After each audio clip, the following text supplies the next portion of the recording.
율리아나와 성 프란치스코 책 읽기. 아시시의 성 프란치스코, 요하네스 예르겐센 지음, 조원영 옮김, 프란치스코 출판사. 제3부 하느님 찬미자 프란치스코.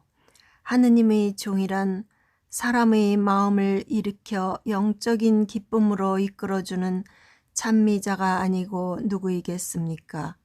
완덕의 거울. 6. 선교사들. 프란치스코가 우골리노 추기경과 함께 수도회 내부의 문제들을 처리하고 있는 동안 1217년 총회 때 파견된 선교사들은 각자 자신이 맡은 지역에서 활동하고 있었다. 그들은 별로 성과를 거두지 못했다. 프랑스에 간 형제들은 알비파 사람들이냐는 질문을 받으면 무슨 말인지 몰라서 예라고 대답하여 이단자 취급을 받기도 했다. 알비파는 이단자들이었기 때문이었다. 독일 선교도 마찬가지였다.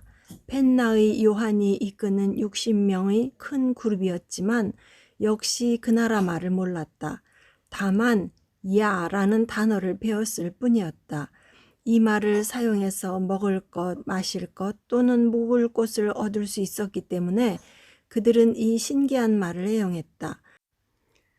그러나 일이 잘못되었거나 이단자냐 하는 물음에도 야라고 대답한 탓으로 감옥에 갇히거나 폭행을 당했으며 그 외에도 여러 유형의 푸대접을 받았다.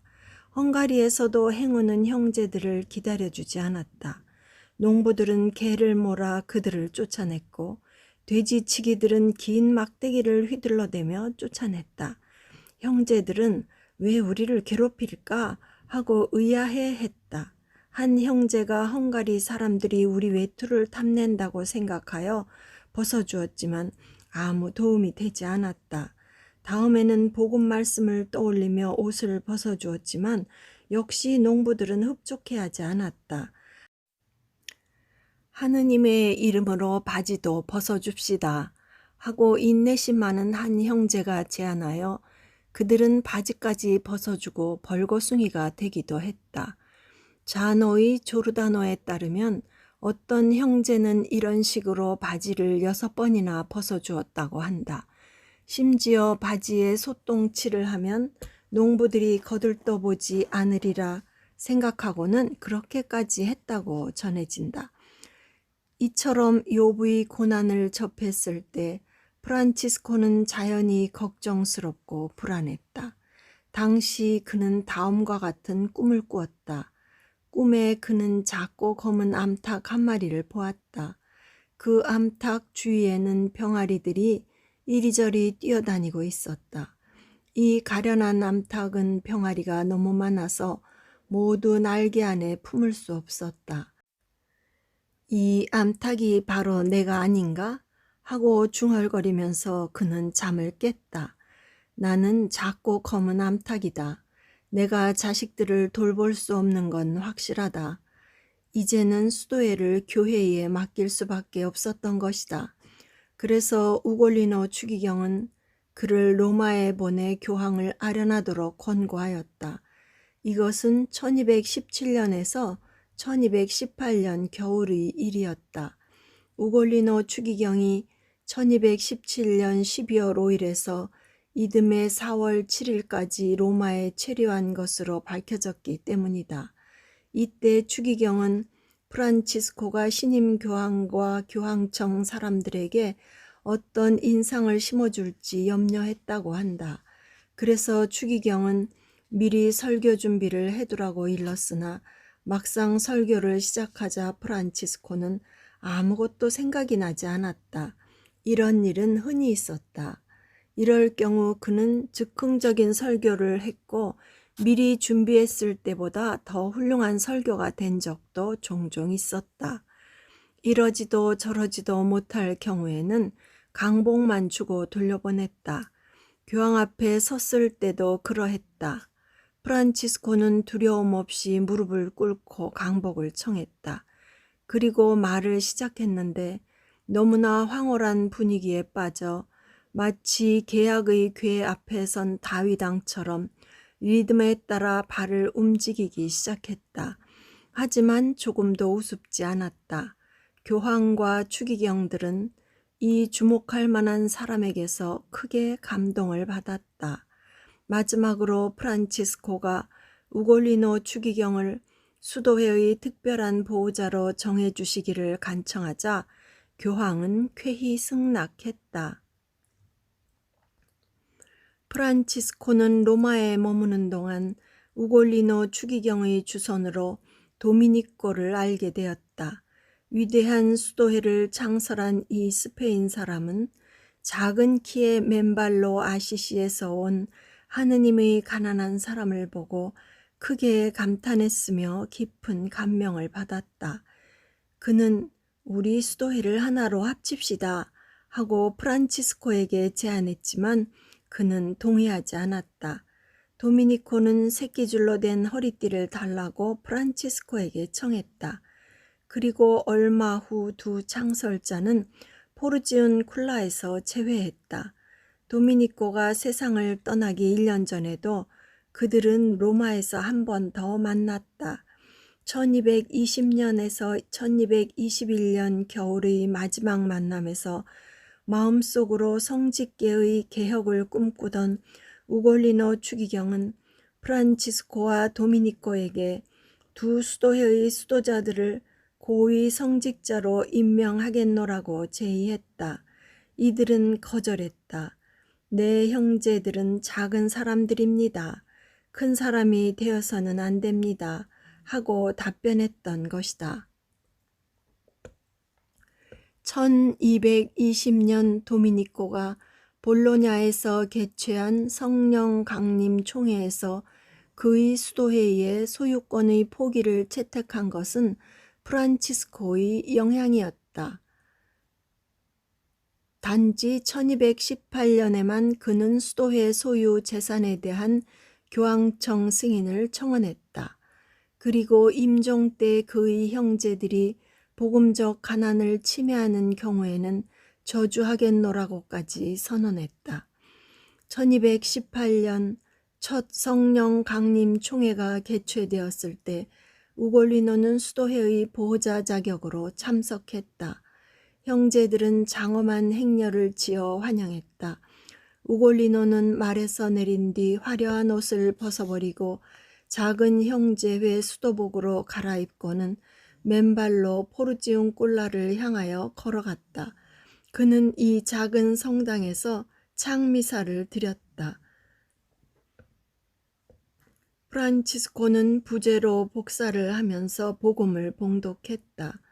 우골리노가 나중에 가난한 사람들의 발을 씻어주는 형제들을 도운 것도 같은 총회 때였을지도 모른다. 이곳에서 발을 씻겨주는 일은 예식 이상의 의미가 있었다. 당시 우골리노 추기경이 어느 거린의 발을 깨끗이 씻어주지 못하자 그 거린은 자기 발을 씻어주는 사람이 교회의 고위 성직자라고는 전혀 생각지 못하고 당신은 저리 비키시오. 더 잘 씻기는 사람을 보내시오. 하고 고함을 질렀다. 앞서 말했듯이 도미니코는 프란치스코를 다시 만날 기회를 얻었다. 그가 추기경 일행에 동참했던 것이다. 총회에 참석했던 도미니코는 깊은 감명을 받았다. 왜냐하면 그 많은 사람들 가운데 누구 하나 농담하거나 꼴사납게 말하는 형제가 없었고 모두 기도하거나 성모일도를 바치거나 죄를 뉘우치거나 은인들의 죄에 대해 통회하고 있었기 때문이다. 그리고 그들의 침상은 맨 땅바닥이었으며 몇몇은 짚을 깔았고 베개는 돌이나 나무 토막이었다. 그리고 프란치스코는 형제들에게 이렇게 말했다. 거룩한 순종의 이름으로 여기 모인 모든 형제들에게 명합니다. 어느 누구라도 무엇을 먹을지 무엇을 마실지 혹은 여러분의 몸이 필요로 하는 것에 대해 걱정해서는 안 됩니다. 오로지 기도에 전념하고 하느님을 찬미하시오. 육신의 안위는 그분께 맡기십시오. 그 자리에 참석했던 도미니코는 프란치스코의 메시지를 의아해했다. 이토록 많은 사람들이 모였는데 육신에 필요한 것을 걱정해서는 안 된다고 요구하고 있으니 그의 말이 합당치 않다고 생각했던 것이다. 그러나 주 예수 그리스도께서는 당신의 가난한 사람에 대한 특별한 사랑을 보여주시려고 즉시 페루지아, 폴리뇨, 스펠로, 아시시와 주변 마을 사람들의 마음을 이끌어 그들로 하여금 먹을 것과 마실 것을 거룩한 지폐로 가져가게 했다. 그러자 당장의 사람들이 마을에서 당나귀나 노새 또는 말 위에 빵과 과일 그리고 여러 가지 좋은 음식을 싣고 오지 않는가. 그 외에도 모인 사람들에게 필요한 숫자만큼 식탁보, 냄비, 접시, 컵 같은 크고 작은 그릇들을 가져왔다.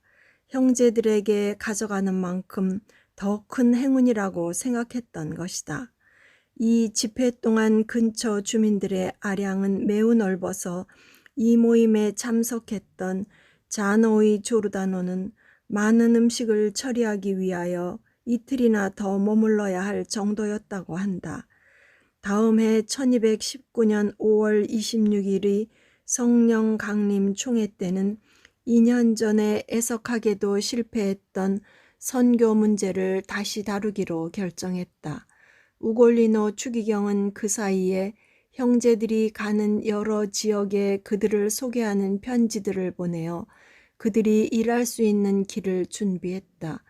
그는 주교들에게 보내는 편지에서 이들은 훌륭한 가톨릭 신자들이고 교황의 윤호를 받은 형제들이며 어디에서든지 안심하고 설교할 수 있는 허가를 받은 사람들임을 분명하게 해주었다. 바로 그때 1219년 6월 11일 교회 고위 당국자로부터 문서 한 통을 받았다. 그것은 우골리노 추기경의 행운이었다.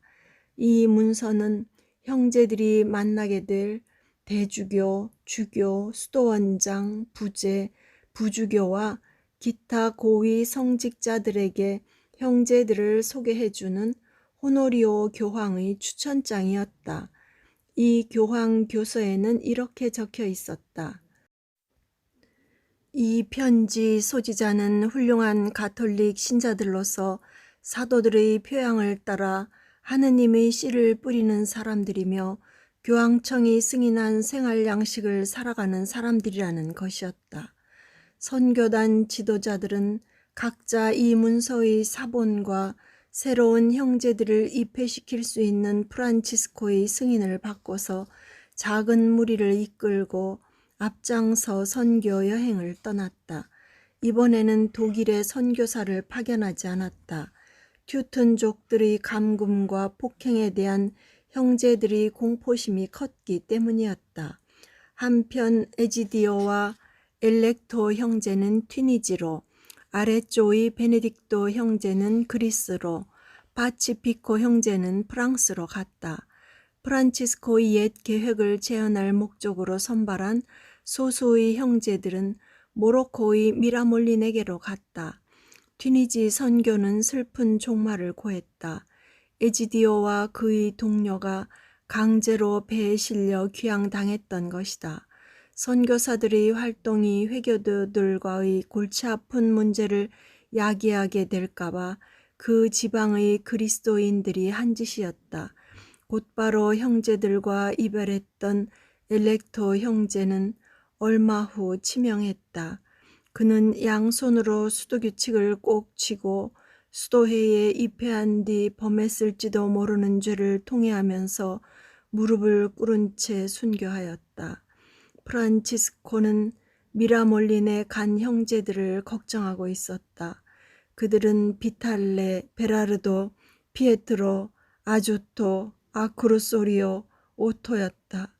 그들을 파견하기 전에 프란치스코는 관례에 따라 이렇게 말했다.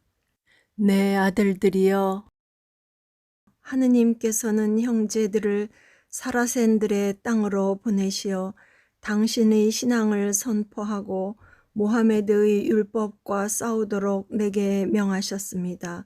그러므로 주님의 뜻에 따를 준비를 하십시오. 그러면 형제들은 머리를 숙이고 사부님, 우리는 매사에 당신께 순종할 준비가 되어 있습니다. 하고 대답하였다.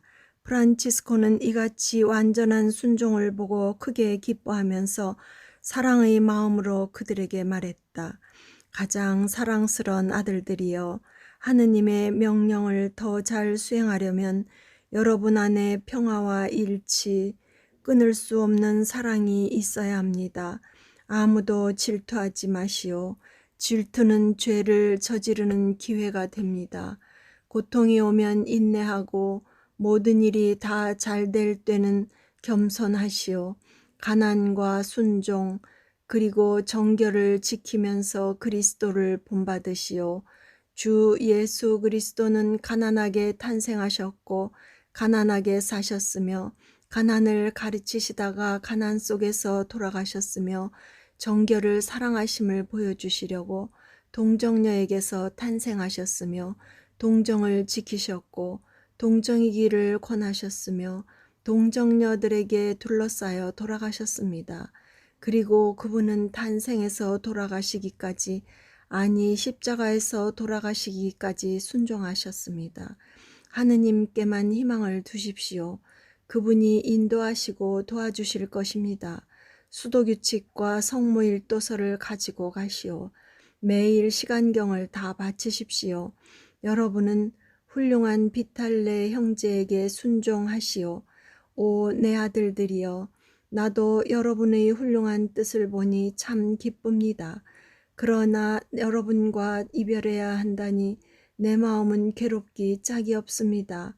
하지만 우리 뜻보다는 하느님의 명령에 순종해야 합니다. 그래서 여러분에게 부탁합니다.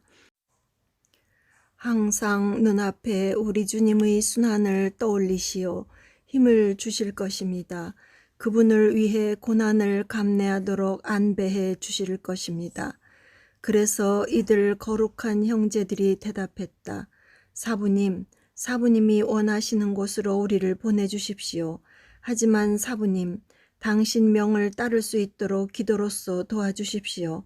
우리는 아직 젊고 또 이탈리아 밖으로 나가보지도 못했습니다. 그리고 우리가 가는 곳의 사람들에 관해서도 아무것도 모릅니다. 그러나 그들이 그리스도인들에게 적개심을 가지고 있음을 압니다. 우리는 무식합니다. 아라비아 말을 할 줄도 모릅니다. 그들은 우리의 초라한 옷과 띠를 보면 미친 사람이라고 비웃을 것이고 우리의 말을 듣지 않을 것입니다. 그래서 우리는 더욱 기도가 필요합니다. 아, 선하신 사부님, 우리가 정말 당신과 헤어져야 합니까? 어떻게 우리가 당신 없이 하느님의 뜻을 따를 수 있겠습니까? 그러자 프란치스코는 더욱 감동하여 힘차게 말했다. 내 아들들이여, 하느님께 의탁하십시오. 여러분을 파견하신 그분께서 힘을 주시고 도와주실 것입니다. 하느님께서 크게 기뻐하실 것입니다. 그러자 6 형제들은 무릎을 꿇고 눈물을 흘리면서 프란치스코의 손에 친구하고 강복을 청했다. 프란치스코도 같이 울면서 눈을 들어 하늘을 우러러보며 형제들에게 강복하고 말했다. 아버지, 하느님께서 사도들을 축복하셨듯이 여러분을 축복하실 것입니다. 주님께서 여러분을 강하게 하시고 인도하시며 역경 중에 위로하실 것입니다. 그러니 두려워하지 마시오. 주님께서 여러분과 함께 계실 것이며 여러분에게 힘을 주실 것입니다. 이 이야기는 여러 면에서 역사적이다. 어쨌든 프란치스코와 형제들의 관계를 인상 깊게 읽어볼 수 있다. 이들 젊은 6 선교사들은 길을 떠났다. 성경에서 명하는 대로 전대에 금이나 은도 지니지 않고 지팡이도 없이 맨발로 떠났다. 그들의 행선지는 아라곤이었다. 비탈레는 그곳에서 병이 나 형제들과 작별해야 했고, 5 선교사들은 카스티아를 경유하여 포르투갈로 향했다. 이보다 2년 앞서 한 형제가 포르투갈에 다녀왔다. 국왕 알폰소의 자매인 신신 깊은 산차가 이들을 반가이 맞아주었다.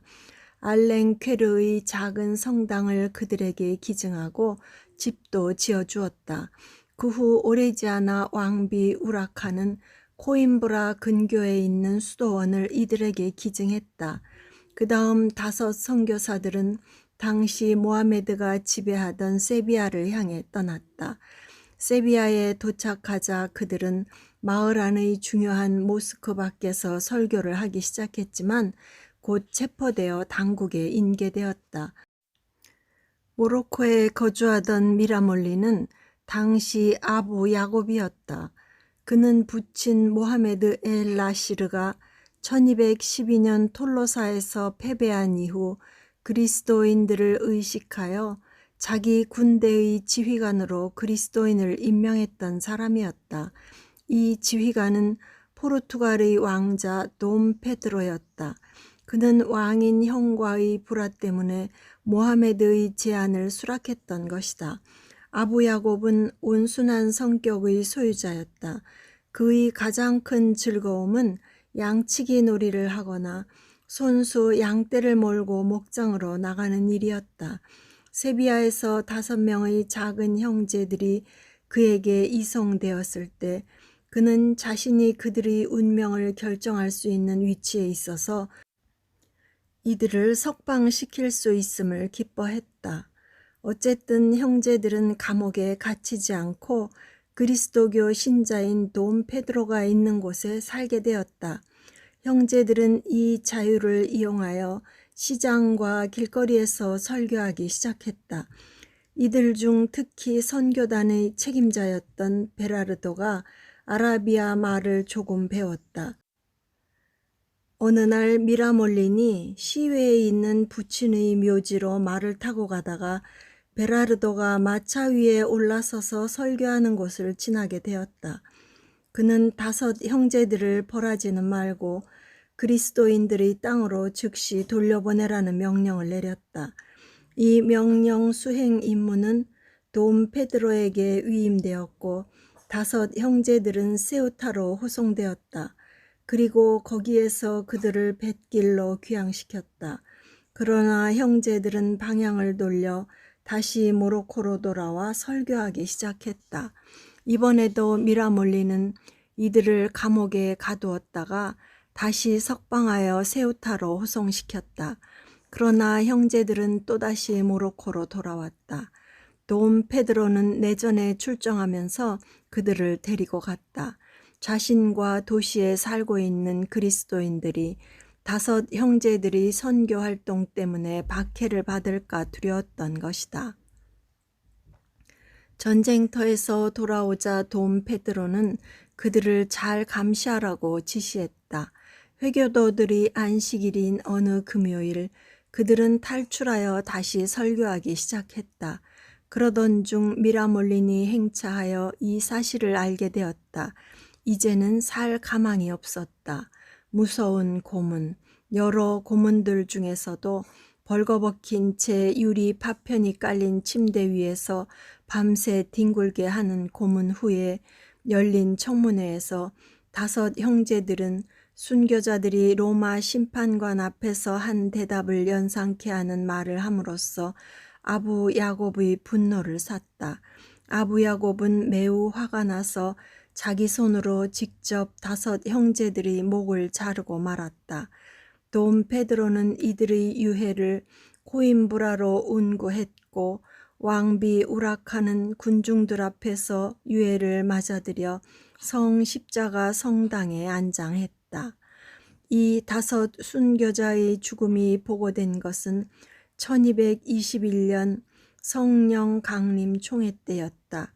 그들이 순교를 한 날은 전년도 1월 16일이었다. 그때 프란치스코는 이제야말로 내게 참된 형제 5명이 있다고 말할 수 있겠구나 하고 외쳤다고 한다. 순교의 월계관에 대한 프란치스코의 깊은 경외심으로 미루어 보아 그가 이렇게 말했다는 것은 의심의 여지가 없다. 다른 사료를 보면 이 형제들이 순교에 대한 기록을 읽지 못하게 금했다고 하는데, 이는 형제들이 자기들 수도회에서도 5명의 순교자가 나왔다고 자랑스러워하는 것을 보았기 때문이다. 프란치스코는 각자 자기의 순교를 자랑할 일이지 남의 순교를 자랑하지 마십시오 하고 명했던 것으로 전한다. 어쨌든 이번에는 프란치스코 자신도 순교자의 월계관을 쓰려고 나섰다. 1218년 초에 그는 선교사로 엘리야 형제를 성지에 파견했고, 엘리야는 여기서 최초의 독일 사람을 형제회에 입회시켰다. 그 사람은 성직자이며 학식이 매우 뛰어난 스피라의 체사리오이다. 1219년 여름 호노리오 3세의 명에 따라 이집트에 대한 십자군의 총공세가 있었다. 프란치스코는 자기 나름대로 이 성전에 참가하려고 결심했다. 새로운 입회자들에게 착복식을 할 수 있도록 나르니의 마테오 형제를 대리자로 포르지움 쿨라에 머물게 하고, 나머지 이탈리아 지역 대리자로 나폴리의 그레고리오 형제를 임명한 뒤에 그는 옛 친구인 피에트로 카타니 형제를 대동하여 성지로 향했다.